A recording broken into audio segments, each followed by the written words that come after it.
I went to the car boot the other week. Little bit naughty of me. Wasn't expecting to see anything really, but I did find a vacuum. Vacuum that I've already got one of, actually. There's a little bit of a hint. Here's another AEG Deluxe automatic 608 microfilter. Blackline. Yes, it was a £5. It came with the floor tool. It's a lot worse condition than the other one though. Let me have a look and show you. This is a bit more of a project, this one. Oh dear.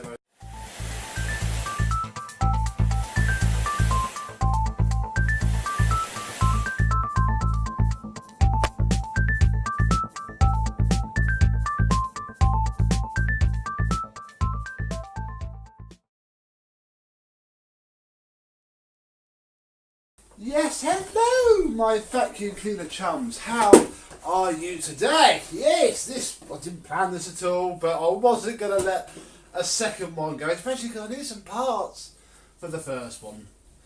So I thought, well, the very least I can get it for spares, and I did. So, here we go. It is, let's take the hose off. It is a lot more used than that first one, which I should have got out of the shed actually. I put one in the shed. This seems to have just fallen off. This is the clip that helps you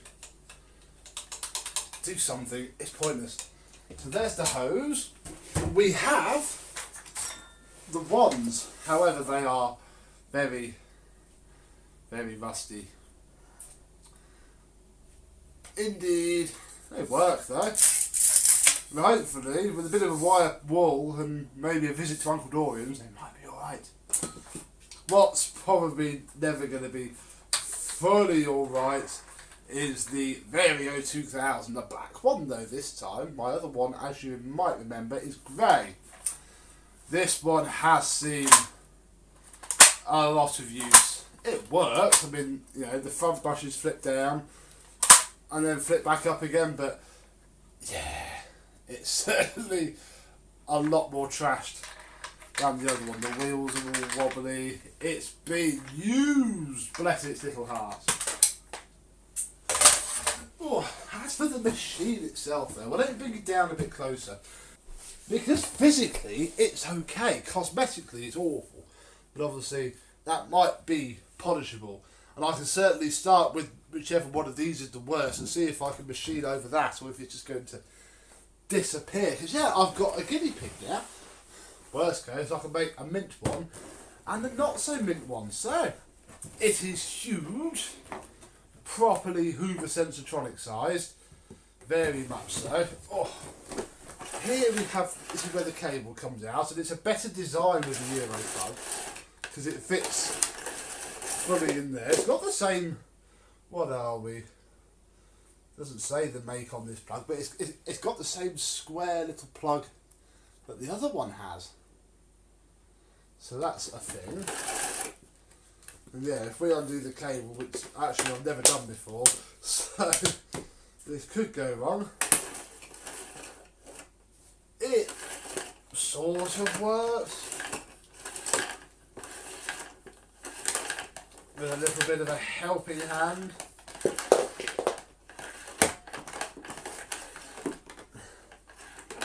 There we go. We have the hole for the power socket, which again I don't have. Bag full indicator.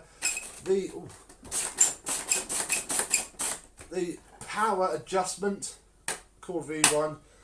And on off switch at the back. Lovely.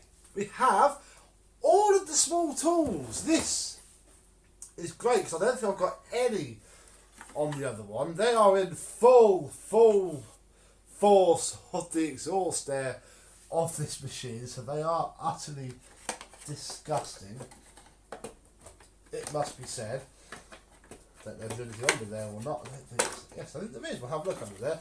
We have the radiator brush, crevice tool, a incredibly used, but actually still quite soft dusting brush, and actually looking like it never used upholstery tool, all which sit in this here tool caddy. And the reason I'm having an ahhing about is because I actually think this panel comes out. Don't think the actual bag full tool holder comes out, but certainly I didn't notice this before.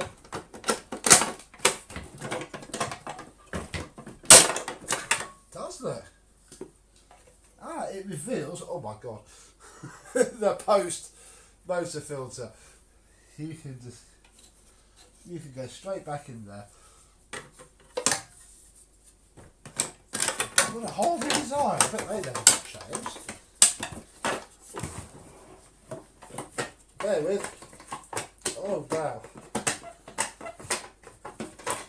Yeah, this isn't lovely. Ah. Oh my god. Am I missing something critical here? I don't want to pull that out and snap it there. Definitely goes in top first. Because it's got to. Because these bits all hook in.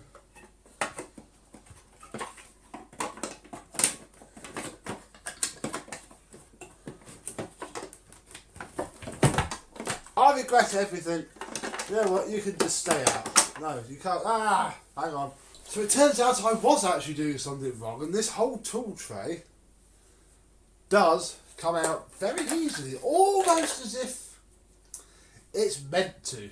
Who would have thought it? So I'll put all the small tools back in.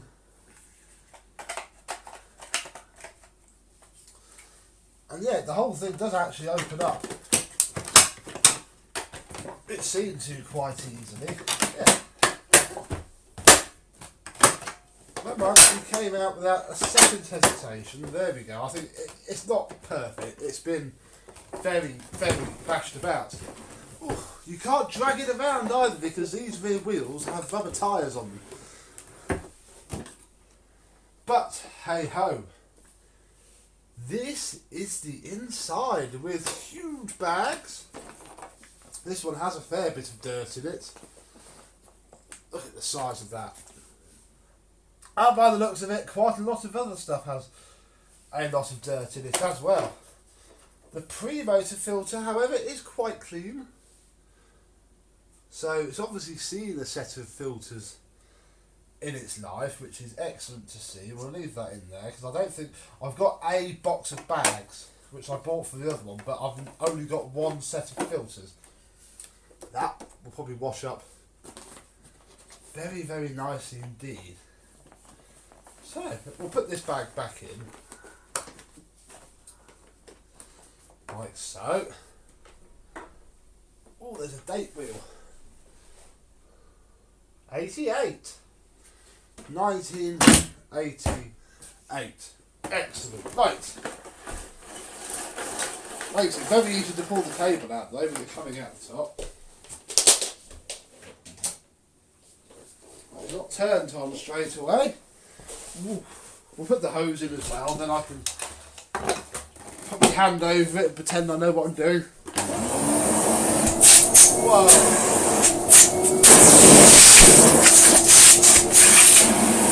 That's not quite 250 bucks, though.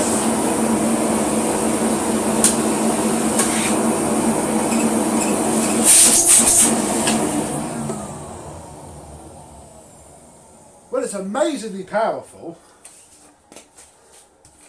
Can't deny that. If we just give the floor a quick going over, whilst it seems to be stuck in high though. Oh, that's very pleasant to use.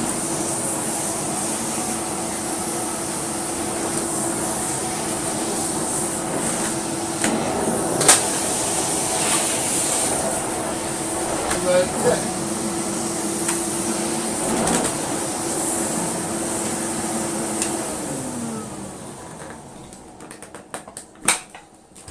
That's got some good airflow on it, that has. Very nice indeed. But And the way this is supposed to work is that you can help to get the hose off it, but doesn't seem to work very well. We'll leave it on there though. Yeah, the main problem is doesn't work. And I have no idea how to get into this machine because I've never had one before. Well, apart from the one I have, but I've never taken that one apart yet. I haven't got round to it. So, well, I guess we're just going to have a go, aren't we? And see what we find. See why this isn't turning. So let me get reset up and find some tools and we'll take the top off and see what goodies lurk within. There we go. And we'll start with what we need, which is a crosshead screwdriver. Oh, I'll just position myself so I don't get a dead leg. It's unplugged. And we'll take the 4 screws out that I can see. One there, one there. We'll pop that down out the way. One here. And one in this corner, which I can't see in person. There you are. One here. Then I'm assuming this whole thing's going to lift off.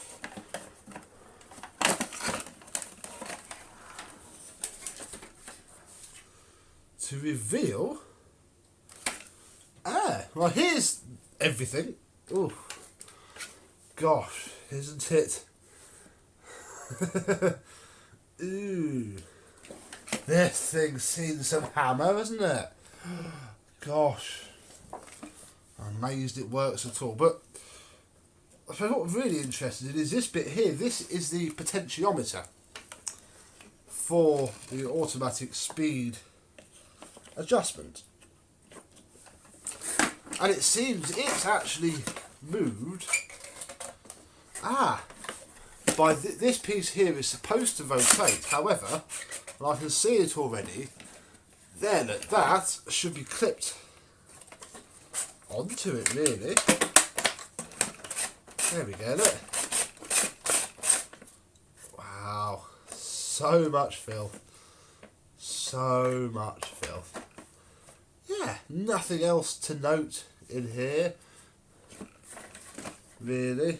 So, now that's that way, which I think is actually the 1100 watt setting. I'm not entirely sure which way round it goes. The only real way we're going to find out is to put it back together. Just do a couple of the screws up because it's got to be screwed down so that cog doesn't jump. So we've got to go screwing it down, I'm afraid.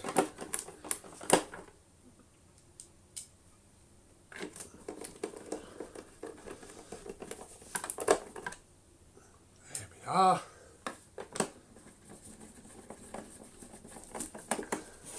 Pop the lid back on because it's going to make it quieter. That just simply clips onto its brackets and then doesn't drop down. Why are you not dropping? That's why the bag clips have to be just so. Now I'm going to plug it back in again. I will see. It should turn on full power again, hopefully. The light works. Doesn't move until about there. Oh, that's very stiff.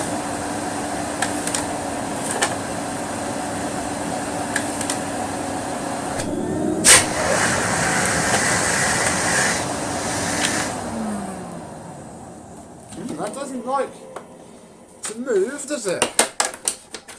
Well, now I know that as long as I'm a bit careful, we can remove this, as long as I don't touch any of the wires. See if we can manipulate it by hand. because I don't know if that's a dirty pot.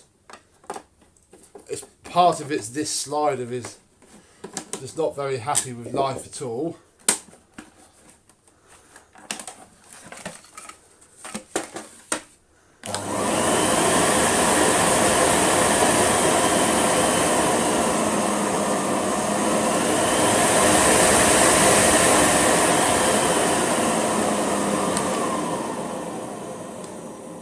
Well, there's nothing wrong with that potentiometer. Although the board it's on, yeah, it's definitely under here. I mean, it hasn't popped out yet.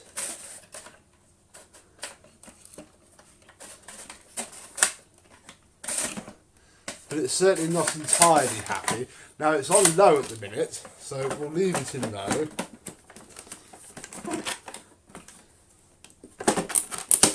And if I just lean on it,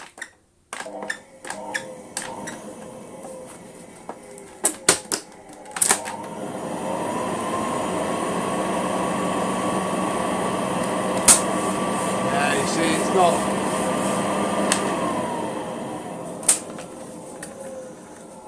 Something's making it skip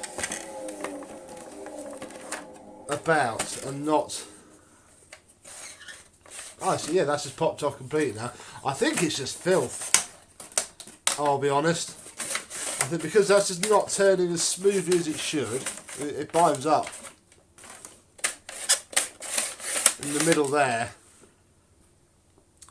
I think that's just all its problem is really. It's just not working brilliantly because it's filthy. This bit's all torn up. I mean, this bit works fine.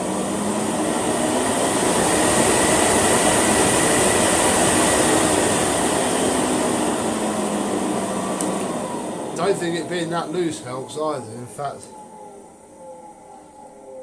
I do believe it's got a loose joint. It's got a loose solder joint, so I think this is binding it about something terrible. So when it all goes back together, I think a good few drops of grease and a good bit of hot glue will make the world of difference. And I'm actually going to make it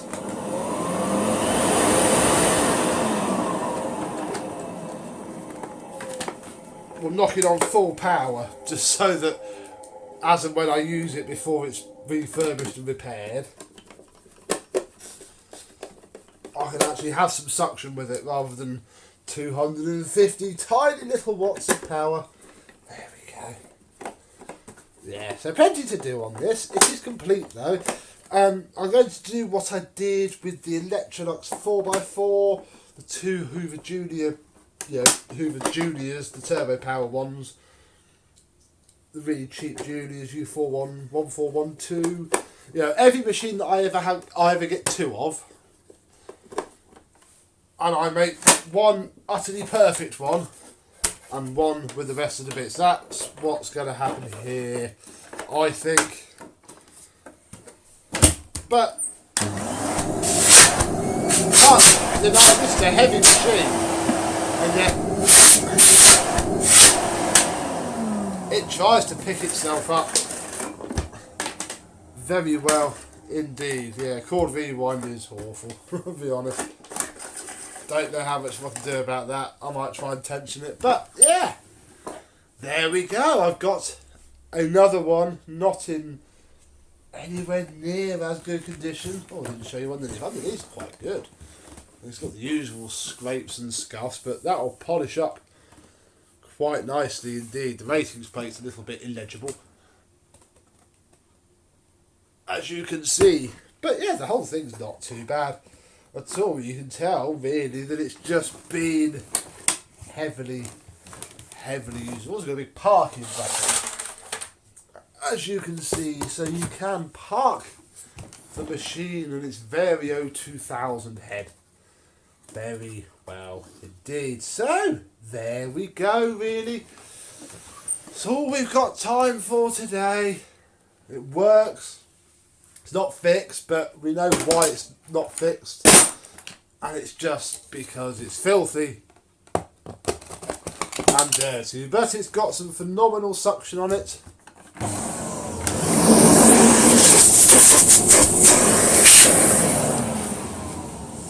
and does completely work, so it's not all lost. So yes, there we go.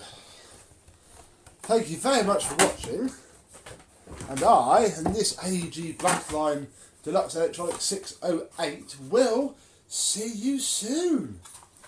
Bye bye.